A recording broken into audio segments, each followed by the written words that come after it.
The United Nations has estimated that 70% of the world's fish stocks are either fully exploited or depleted. Advances in commercial fishing technology means more fish are being caught, leaving fewer to breed and regenerate.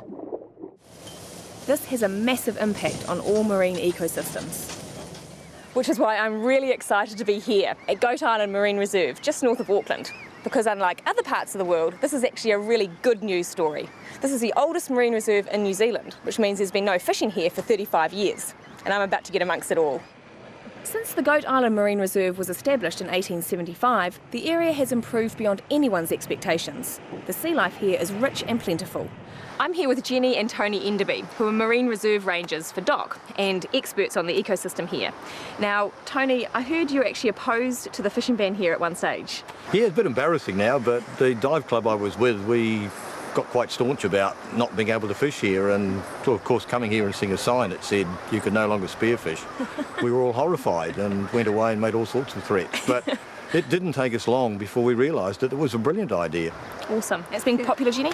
Yeah, well, everyone thought that no one would come here once it was a marine reserve because they couldn't fish. But it's proved to be very different now. We've got all the school groups that come. They learn to snorkel, they learn about marine reserves. It's a really good educational experience for them. Fantastic. Well, I can't wait to rip into it myself.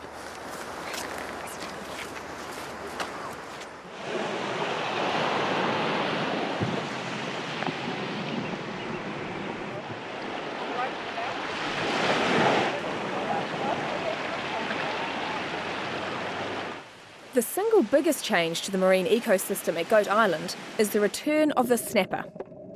On most other coastlines in New Zealand, they get fished and eaten. Here, because they're safe from predators, they've become incredibly bold.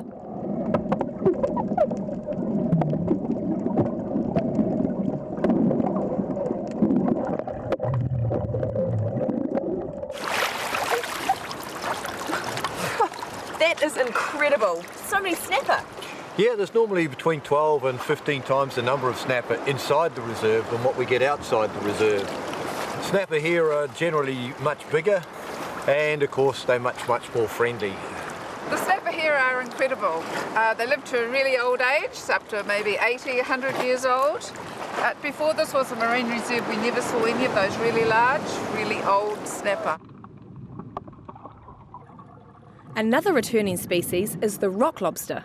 In New Zealand, they're commonly called crayfish. A mistake, because in fact crayfish only live in freshwater. And crayfish, Tony, there are so many crayfish here. Is that simply because they're not collected like they would be elsewhere? Yeah, the fact that we're not collecting or catching them is the reason we have those crayfish here. And they're part of a really balanced ecosystem that we have inside this marine reserve.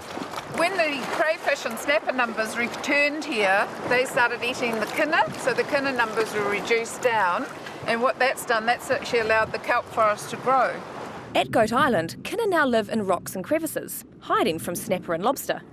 Left to their own devices, these kinna will feed on the kelp forests and destroy the habitat for all other sea life, creating areas called kinna barrens. And how important is that kelp for this ecosystem here? It's important for the little fish to hide amongst. It's important as a food source. But really all the species are all just as important as each other here. At this reserve, there's a whole range of fish that live in the kelp forests. Tripplefin, blue mau-mau, and at Goat Island it's possible to see large schools of fish, or even an eagle ray. Well, listen, thanks so much, guys, for showing me around. It's been absolutely fantastic, certainly a first for me. I'm just so stoked to have been able to experience it firsthand. Goat Island Marine Reserve is a resounding success.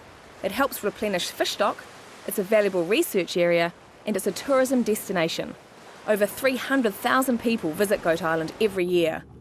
It's all thanks to DOC for creating this spectacular marine reserve, a fully functioning ecosystem that will be enjoyed for years to come.